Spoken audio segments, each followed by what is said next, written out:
compliance disclosures have become a far cry from voluntary disclosures, and therefore making it happen for organizations is not an easy task, not without consultants, not without buy-in. And that's why we are looking at how can we really change from compliance to commitment, and how can we change from an organization growth to looking at value creation for the ecosystem. I think these were really the two big things to move and say from compliance to commitment. And this is a line which kind of resonated a lot with me, and which is what drove me into entrepreneurship, to be honest, is that business is the world's most powerful means to create value and do good, whether through sourcing or then addressing underserved needs. I think all of you know the value of this line, and I'm not going to spend time on that. But I've always believed that there's no such thing as a business world and a social world. Yeah, it is one world. One world impacts the other, and the other impacts the previous one. You cannot not coexist. Without that, it's impossible for society or the planet as a whole to exist. So if that's the case, again, if we look at the world and what problems we are facing, the focus is on problems more than anything else. That how can we solve this? And therefore you have these band-aid solutions. If we really want to have transformative solutions, then it has to tie back into marketplace. However, for businesses to buy into this. And so if you look at businesses and say, yes, you can do this, then what is it that will make it easy for them to understand and buy into it, right? ESG, all that we know, this terminology, the jargon, they all are definitely known to everybody. But how can we make it so simple that a middle manager also knows it, right? How can we make it so simple that an employee also understands this? And that is where we have to use a terminology, or we have to look at what the organizations relate to, and that's what they do. And so for us, these are the 4 new P's, as you will, that could change the way businesses function. And so we look at the 4 things, that is the policies, the procurement, practice, and partners.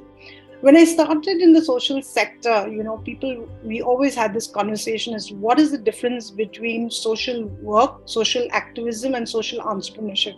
And I would always say policies. And that used to be my way of distinguishing. Today, when we look at the same question and we say, what is the difference between a responsible business, okay, and a business? I would say, again, it's policies, right? When you're willing to put it down in writing, it really starts moving things. Good intentions are not enough. So when you start looking at the policies, that make a big difference. The second part to a responsible business, so to speak, would be how do you use your money, right? Where do you put your money? And I think this is true at a personal level, it's true at an operational commercial level as well. So the way you use procurement, okay, again, something which is very key to a business, will tell a lot about you. The third is, if you want to see how does a business manage to survive, the vagaries of the ecosystem on the long term, is definitely about sustainability and their practices around that. And last but not the least is the relationship, which Cheryl just spoke about, is if you want to understand the relationship that an organization has with the ecosystem, then it is about partnerships. And so if we look at the internal side, we have these 4 P's, right? If we look at it from an external or the demand side, right, we will see that you have consumers, yeah, you have capital, you have capacity, and community. And I'm not going to go deeper into this because I think these are things we really do understand. It's really about how they connect, and that's where the model really starts moving out. So these are things companies understand, these are things employees understand, everybody understands. It's simple. It's nothing, there's no rocket science over here. There's nothing about materiality and all that and more, right? And they're market-based. So you know that these are things that will have definitely economic value as well, but how do you then leverage that? And so when we start looking at this, one of the first things we look at and say, we talk about innovation, that okay, if we want to start looking at all of these things and we want to be more innovative because we want to have strategic growth, all the standard way we start looking at a business, I think what you want to start telling people, the first thing you look at is balanced. You can't have this individual brilliance, or you can't have this pilots that are really great and then forgotten altogether, right? You can't take care of one part of your business if the rest of your business does not fall in line. So how do you kind of create this balanced innovation kind of approach to what you're doing? And so this is how we bring both of it together and say, look at your internal side, look at your supply side, but also look at your external and look at your demand side and see how they both come together. This is where we start creating the pathways for transformation, right? You link it. It's not enough to just say, I will start working on my 4Ps or my 4Cs, but you actually start linking it, right? And that's when you start looking at a balanced innovation framework. Again, here, when we start looking at the balanced innovation framework, you're looking at that intersection between what is, to some degree, and I think this is something which Cheryl talks about, is on one hand, social innovation, and on the other hand is corporate innovation.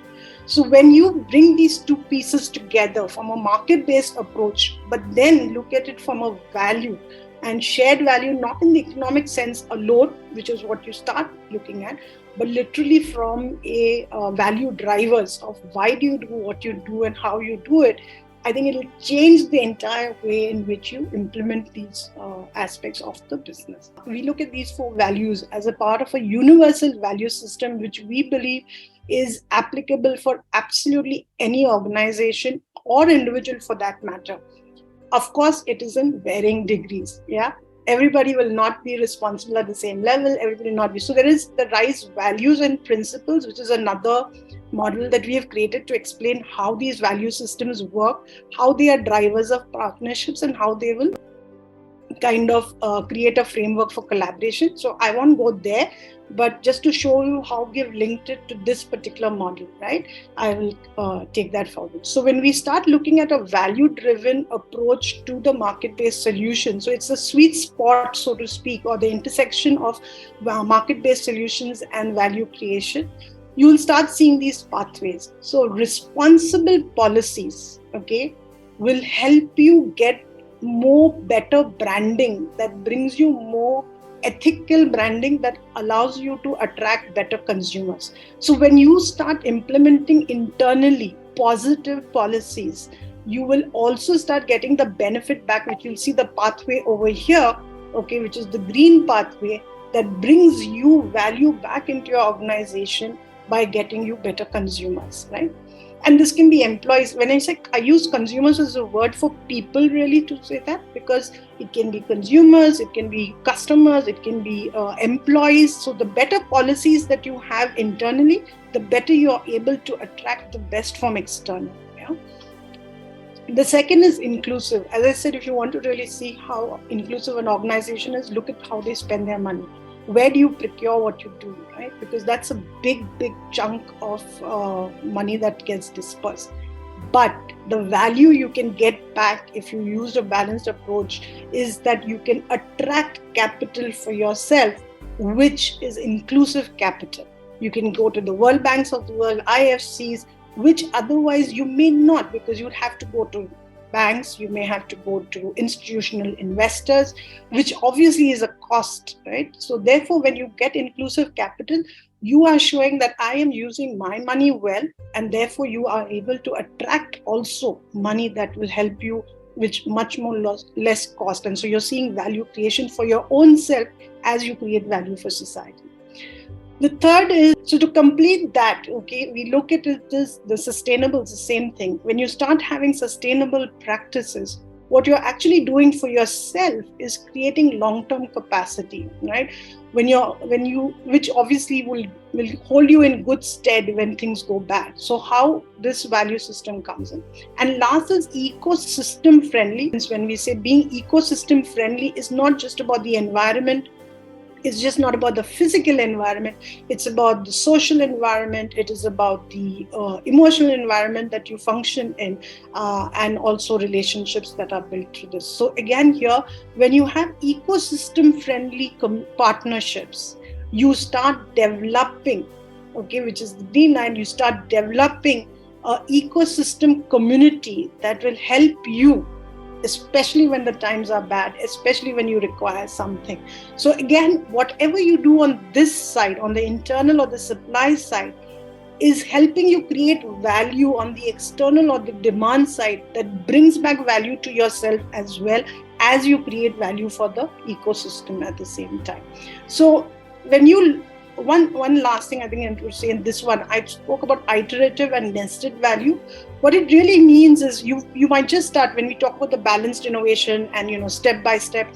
It means that you might just start over here at policies and fill this loop and finish this loop, but very soon you will move to this and you'll kind of fill this loop. And because you do this better, the procurement better, you might start an iterative process of improving on your policies. Similarly, when you start reaching at your practice, improving your sustainable practices and capacity building would kind of help you build better, identify better policies, get into better procurement practices. So these are things that kind of go in an iterative mode. So it's like building a virtuous cycle of doing good and better every time you keep matching and mapping the ecosystem for this value creation processes and pathways for transformation. So same way with the partners, yeah. When you work on this as a whole ecosystem model, you really are not just working for yourself, but you're really identifying what is your purpose, okay, and then working with the ecosystem to really create progress and prosperity for everyone.